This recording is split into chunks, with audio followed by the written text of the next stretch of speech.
400 বছরের ঐতিহ্যবাহী চকবাজারের যে ইফতার বাজার, সেই ইফতার বাজারে এই মুহূর্তে রয়েছে এবং এখানে যে সোশ্যাল মিডিয়ায় ভাইরাল সুতি কাবাব, শাহী সুতি কাবাব, এবং সেই শাহী সুতি কাবাবের এখানে আছি আমরা। এবং এখানে হাজী নূর হোসেনের শাহী সুতি কাবাব, এবং যেটি দেখানোর চেষ্টা করছি এই যে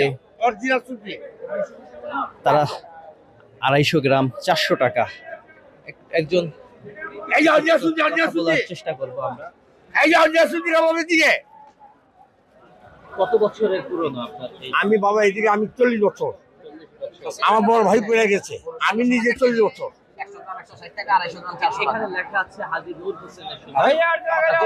হ্যাঁ আমি হাজী নূর হোসেন, হ্যাঁ আমি 40 বছর ধরে তো আসলে এটা প্রতি রমজানে আমরা খেয়ে থাকি। এটা খালিও খায়, এটা আপনার ওই চপের ভিতরে দিয়ে খায়। প্রতি রমজানে নিয়ে যায়, এটা ভালোই টেস্ট, খারাপ না, টেস্ট ভালো আছে। এই যে ঐতিহ্যবাহী খাবারগুলো অনেক দাম, আর আপনারা যারা খান নিয়মিত, আর কি বলবেন আসলে বেশি দাম? দাম তো এখন গরুর মাংসের দাম বেশি, এটা তো দাম বাড়বেই।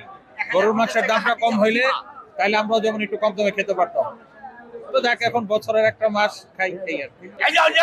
আমাদের বাসায় তৈরি হয়, কিন্তু কয়েকটা আইটেম আছে এটা লাগে, কিছু আইটেম আছে এটা বানাইতে হয়, তাই এটা নিয়ে যাওয়া। নতুন রিন গভীর থেকে পরিষ্কার করে কাপড়কে রাখে নতুনের মতো উজ্জ্বল। নতুন রিন অ্যাডভান্সড পাউডার।